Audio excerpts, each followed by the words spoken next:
Hello, in this tutorial I will show you how to create a team request. This can be useful if any of your students want to create a project, but it is too big to do it alone, so he can just find another team members.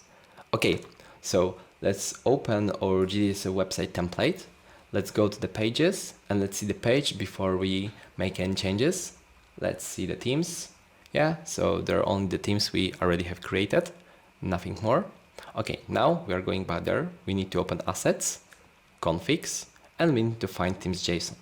Now we need to find the pencil icon, which will edit the file. Okay, so now we want to take the example team. We will take a copy, and I will change some data to, just make it a bit different than previous teams. Okay, so let's give it a name PR team. Let's change some tags. It's also change which is visible very fast.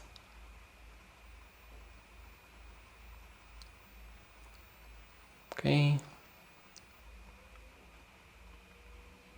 And now commit message. So I think it is good to add some prefix like team and the team name. This is easy to find if you want to find this pull request later, so it will be much more easier. And some short description why you are adding this team. Yeah, so you want to make friends or the project is too big and you need some help.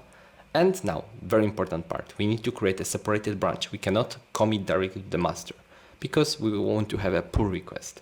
Yeah, so let's give a name. I also recommend to give a descriptive name to this branch because if something will be wrong, we'll have any comments, then it will be easier to find.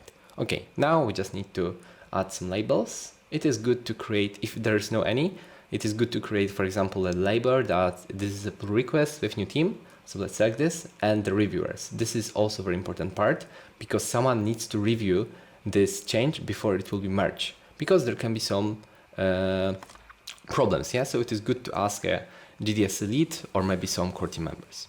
Okay, now it is created. So let's go back to the code and yeah, now we can see that there is waiting open pull request. Let's open this and we can see that, okay, someone want to create add new team and there is a change and we are seeing that there is some description, some new name, in general whole new team, but there is also something wrong, something is red, there is a problem, so there is an error.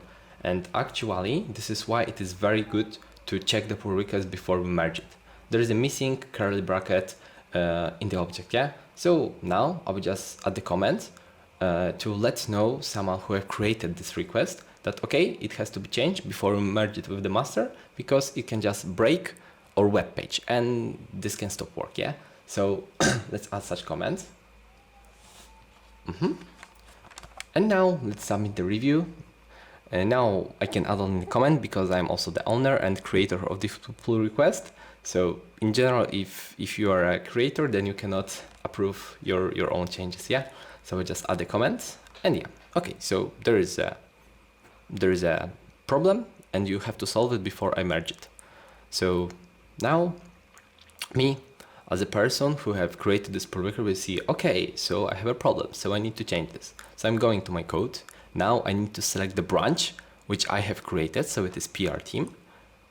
And once I change the branch, then I need to find again assets, configs, and a teams.json.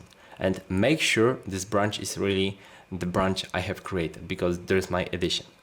Okay, so now let's edit the file again and let's add the missing curly bracket about which we forget and someone spot in pull request. And now very simple commit message. I think it can be like, fixing PR comments or something like that. And another very important thing, now we'll commit directly to the branch we have added. We don't want to create a new branch. Okay, so we are committing the changes. Now again, we'll go back to the code. We'll go to the pull request and we can see that there is an additional commit. So someone actually changed something. So let's see what changed. Actually here I can already see that there is an added missing bracket, but let's make sure. Yeah, it is. I will resolve the comment and now everything looks good. So I can just approve this review. Yeah, let know that everything is okay. And now if everything's ready, I can just merge this and this will be reflected in our web page. Once I also merge this, it is also good to remove this branch because it's not needed anymore. So yeah, that's good. Now let's open the pages and let's wait until the change will be deployed. So again, we need to wait a bit more time. Yeah, it is deployed. So let's see. Do we have our new theme at our web page? Let's see the deployment. Yeah. So here again, I'll just empty cache and reload. And now I'll open projects, themes, yeah. And see, there is a PR team, and we do it without any cloning or pulling or repository. We are just, created a pull request, a GitHub platform with the nice form. I think that's good, and we don't need any server. Okay, so that's all for now. In next tutorials, I will show you how to create a project request and project proposition request. Thanks for the attention. Bye.